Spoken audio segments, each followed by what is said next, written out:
Hello students, स्वागत है आपका जनरल नॉलेज क्लासेस जीकेसी पर। स्टूडेंट्स, इस क्लास में हम स्टार्ट करेंगे लूसेंट ऑब्जेक्टिव जीके का भारतीय संविधान का 15वां टॉपिक राष्ट्रपति। तो चलिए देखते हैं राष्ट्रपति से जुड़े हुए क्वेश्चंस।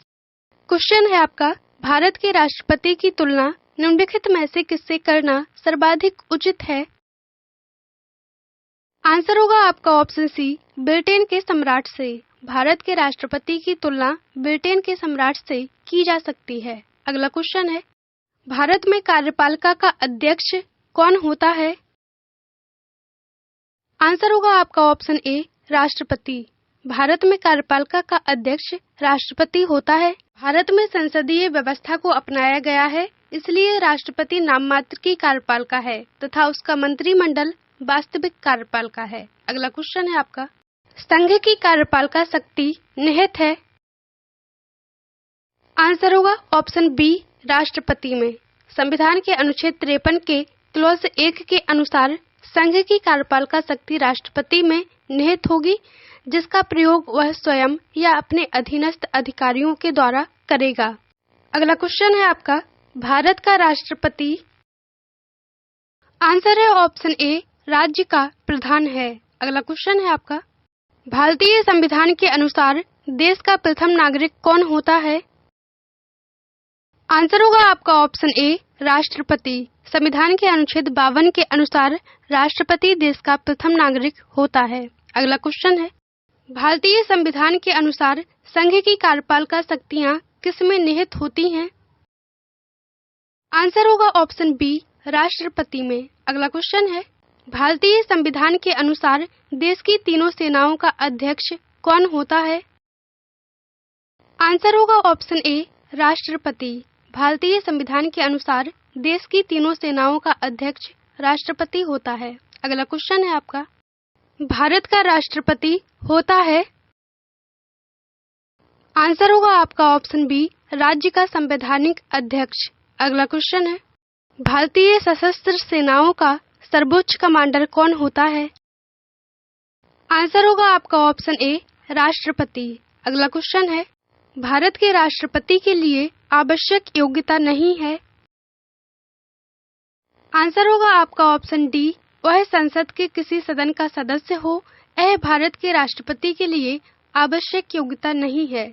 संविधान के अनुच्छेद 58 के अनुसार कोई व्यक्ति राष्ट्रपति होने योग्य तब होगा जब वह भारत का नागरिक हो, 35 वर्ष की आयु पूरी कर चुका हो, लोकसभा का सदस्य निर्वाचित किए जाने योग्य हो तथा चुनाव के समय लाभ का पद धारण नहीं करता हो। अगला क्वेश्चन है आपका, भारत के राष्ट्रपति निर्वाचित होने के पात्र बनने के लिए किसी व्यक्ति की आयु पूर्ण होनी चाहिए। आंसर होगा ऑप्शन डी, 35 वर्ष। अगला क्वेश्चन है, राष्ट्रपति पद के उम्मीदवार के लिए अधिकतम आयु कितनी होनी चाहिए? आंसर होगा ऑप्शन डी, कोई आयु सीमा नहीं। राष्ट्रपति बनने के लिए अधिकतम आयु का कोई प्रावधान नहीं है। अगला क्वेश्चन है, एक व्यक्ति राष्ट्रपति पद के लिए अधिकतम कितनी बार निर्वाचित हो सकता है? आंसर होगा आपका ऑप्शन डी, कोई सीमा नहीं। भारत में कोई व्यक्ति कितनी बार भी राष्ट्रपति पद के लिए निर्वाचित हो सकता है। अगला क्वेश्चन है, राष्ट्रपति का निर्वाचन किस प्रकार से होता है? आंसर होगा ऑप्शन बी, अप्रत्यक्ष रूप से। संविधान के अनुच्छेद 55 के अनुसार राष्ट्रपति का निर्वाचन समानुपातिक प्रतिनिधित्व प्रणाली और एकल संक्रमणीय मत पद्धति द्वारा होता है। अगला क्वेश्चन है आपका, राष्ट्रपति पद के निर्वाचन हेतु कौन सी पद्धति अपनाई जाती है? आंसर होगा ऑप्शन डी, समानुपातिक प्रतिनिधित्व एवं एकल संक्रमणीय मत पद्धति। अगला क्वेश्चन है, राष्ट्रपति पद के चुनाव संबंधी विवाद को किसे निर्देशित किया जाता है? आंसर होगा आपका ऑप्शन डी, उच्चतम न्यायालय को। अगला क्वेश्चन है, राष्ट्रपति के चुनाव के लिए प्रस्तावक एवं अनुमोदकों की कम से कम कितनी संख्या होनी चाहिए? आंसर होगा ऑप्शन सी, 50-50। राष्ट्रपति के चुनाव के लिए 50 प्रस्तावक एवं 50 अनुमोदकों की संख्या होनी चाहिए। अगला क्वेश्चन है आपका, भारत का राष्ट्रपति निर्वाचित होने के लिए निम्नलिखित में से कौन सी बात अयोग्यता मानी जाएगी? आंसर होगा ऑप्शन डी, कोई लाभ का पद ग्रहण किए हुए हो। अगला क्वेश्चन है आपका, भारत में राष्ट्रपति का चुनाव किया जाता है? आंसर होगा आपका ऑप्शन बी, एकल हस्तांतरित मत पद्धति द्वारा। अगला क्वेश्चन है, राष्ट्रपति पद का चुनाव संचालित किया जाता है? आंसर होगा ऑप्शन सी, निर्वाचन आयोग द्वारा। राष्ट्रपति पद का चुनाव निर्वाचन आयोग द्वारा संचालित किया जाता है। अगला क्वेश्चन है आपका, भारत में किसके चुनाव में आनुपातिक प्रतिनिधित्व चुनाव प्रणाली अपनाई जाती है? आंसर होगा ऑप्शन डी, राष्ट्रपति के चुनाव में। अगला क्वेश्चन है, राष्ट्रपति चुनाव संबंधी मामले किसके पास भेजे जाते हैं? आंसर होगा आपका ऑप्शन सी, उच्चतम न्यायालय के पास। अगला क्वेश्चन है, किस अनुच्छेद के तहत राष्ट्रपति तथा उपराष्ट्रपति के निर्वाचन से संबंधित विवाद का निर्णय उच्चतम न्यायालय द्वारा करने का प्रावधान संविधान में किया गया है? आंसर होगा ऑप्शन डी, अनुच्छेद 71 में। संविधान के अनुच्छेद 71 में कहा गया है कि राष्ट्रपति और उपराष्ट्रपति के चुनाव संबंधी विवादों का निर्णय उच्चतम न्यायालय द्वारा किया जाएगा तथा उनका निर्णय अंतिम होगा।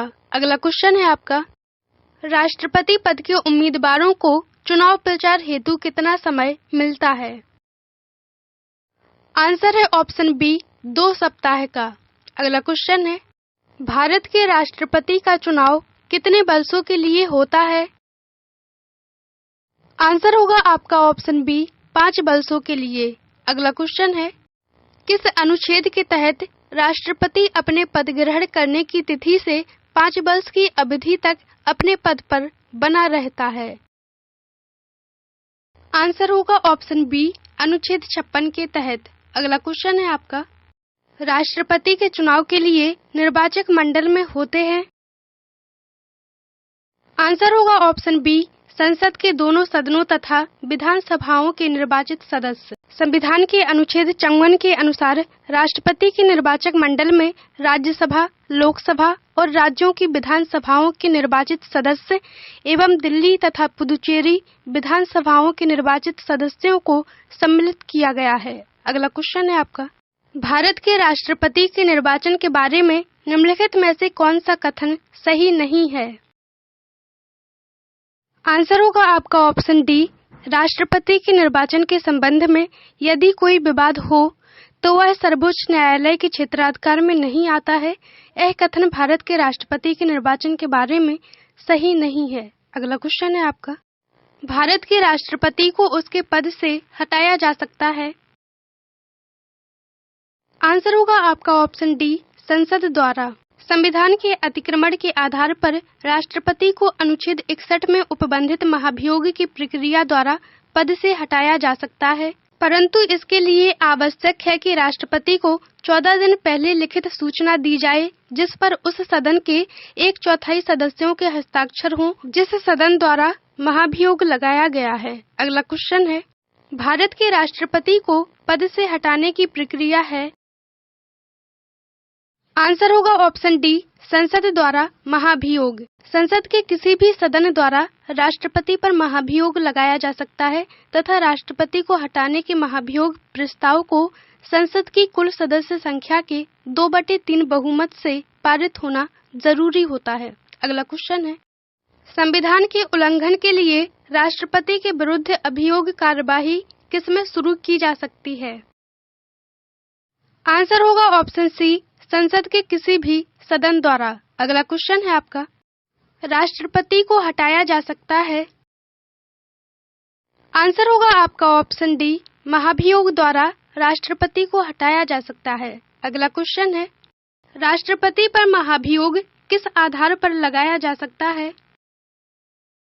आंसर होगा ऑप्शन बी, संविधान के अतिक्रमण करने पर राष्ट्रपति पर महाभियोग लगाया जा सकता है। अगला क्वेश्चन है, राष्ट्रपति पर महाभियोग की प्रक्रिया किस देश के संविधान से ली गई है?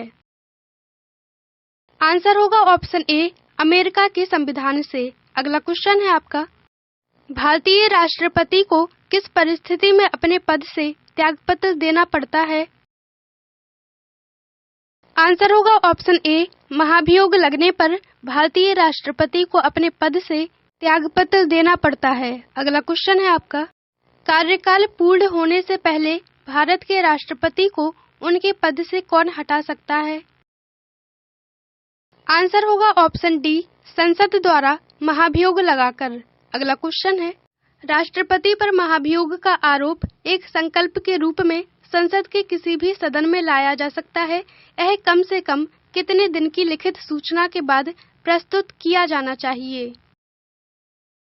आंसर होगा ऑप्शन बी, 14 दिन की लिखित सूचना के बाद। अगला क्वेश्चन है आपका, सदन में राष्ट्रपति के विरुद्ध महाभियोग प्रस्ताव पास करने के लिए कितने सदस्यों का समर्थन चाहिए? आंसर होगा ऑप्शन बी, सदन के कुल सदस्यों में से कम 2/3 सदस्य। अगला क्वेश्चन है आपका, भारत के राष्ट्रपति को कार्य अवधि की समाप्ति के पूर्व भी पद से हटाया जा सकता है? आंसर होगा ऑप्शन सी, महाभियोग द्वारा। अगला क्वेश्चन है, किसी व्यक्ति के राष्ट्रपति के रूप में चुनाव को अवैध घोषित किए जाने की स्थिति में उसके द्वारा अपना चुनाव अवैध घोषित किए जाने के पूर्व के कृत्यों की क्या संवैधानिकता होगी? आंसर होगा ऑप्शन बी, यह कृत्य विधिमान्य होंगे। स्टूडेंट्स आगे के क्वेश्चंस कंटिन्यू करेंगे नेक्स्ट क्लास में। तब तक के लिए ऑल द बेस्ट।